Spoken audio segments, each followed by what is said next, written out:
So it's Harding, lead the GOP. In the rankings of American presidents, Warren Gamaliel Harding often comes in first, from the bottom.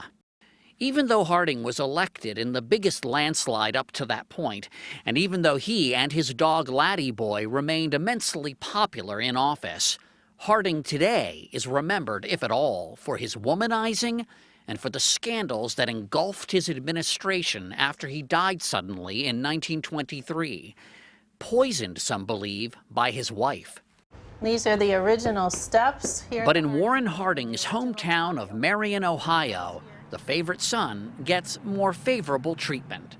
So this is Mr. and Mrs. Harding's home here. Harding home tour guide or docent Sherry Hall sees it as her job to set the record straight. He was not poisoned, as you might hear. His wife didn't kill him. His wife did not kill him. That was a totally made-up story. In fact, says Hall, Warren and Florence Harding were very much a team during the 1920 presidential campaign, when the world beat a path to the Hardings' doorstep, literally. It was not unusual for 10,000 people to gather before the house. Hollywood stars came to Marion, athletes too. Al Jolson even wrote a song for the campaign and played Warren Harding's porch. 95-year-old Trella Romine had a front row seat. When I was 4 years old, I shook hands with Harding right over the banister out here. When you were 4 years old, you shook hands with him? You want to shake hands with the hand that shook hands with Harding? Wow, that is great. That's amazing.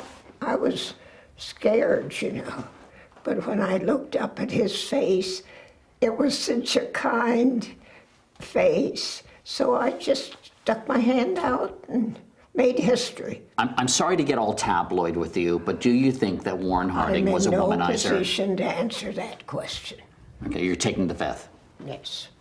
There's little doubt that Harding was at best negligent in supervising his administration. Several of his appointees, including a cabinet member, went to jail. But students from Harding High prefer to accentuate the positive. His presidential election was the first election that women voted in. He was one of the presidents that helped start getting veterans health benefits. President Harding was the only president to be elected on his birthday.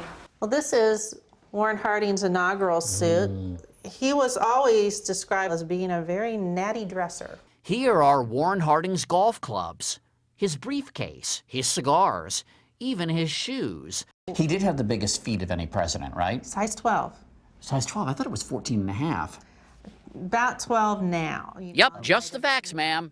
We'll lay it out. Then we want you, the visitor, to make your own decision. So you're not just a docent, you're also a defense attorney.